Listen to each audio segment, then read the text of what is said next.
প্রতিষ্ঠা লাভ করে। মরহুম খালিদ মুমিন স্যার এই বিদ্যালয় প্রতিষ্ঠা করেন।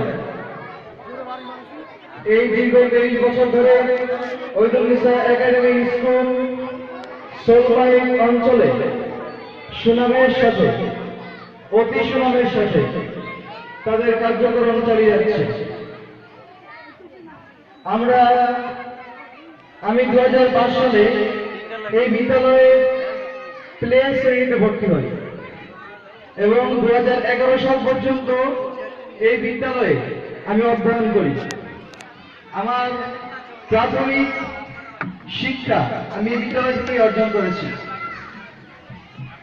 এই অত্র অঞ্চলে ঢাকা সিটিতে যতগুলো নামি দামি স্কুল আছে, Banani Vidyaniketan, Raju Uttara model college, ideal school সহ যতগুলো স্কুলে এই সোলমাইট পরগনার ছাত্ররা অধ্যয়ন করেছে, তাদের ইতিহাস ঘুরতে হতে যায় যে তারা সবাই তাদের প্রাথমিক জীবনটা এই বিদ্যালয়ে কাটিয়েছে।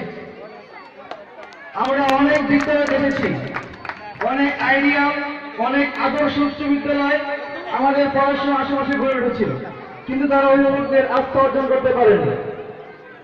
কিন্তু ঐদুন্নিসা একাডেমি এই 23 বছর ধরে অভিভাবকদের আস্থা অর্জন করে সুনামের সাথে তাদের কার্যক্রম চালিয়ে যাচ্ছে।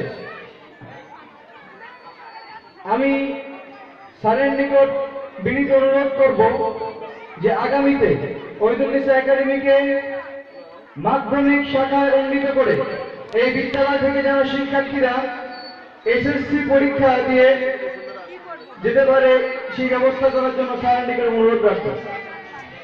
আপনারা সবাই মরহুম খালিদ মুমিন স্যারের জন্য দোয়া করবেন, যার অক্লান্ত প্রতিষ্ঠায় এই সোলমাইট অঞ্চলে ঐদুন্নিসা স্কুল প্রথম প্রতিষ্ঠা লাভ করেছিল।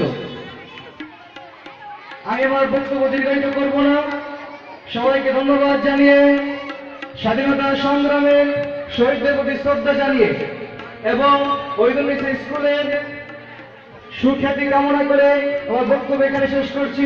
আসসালামু আলাইকুম ওয়া রাহমাতুল্লাহ।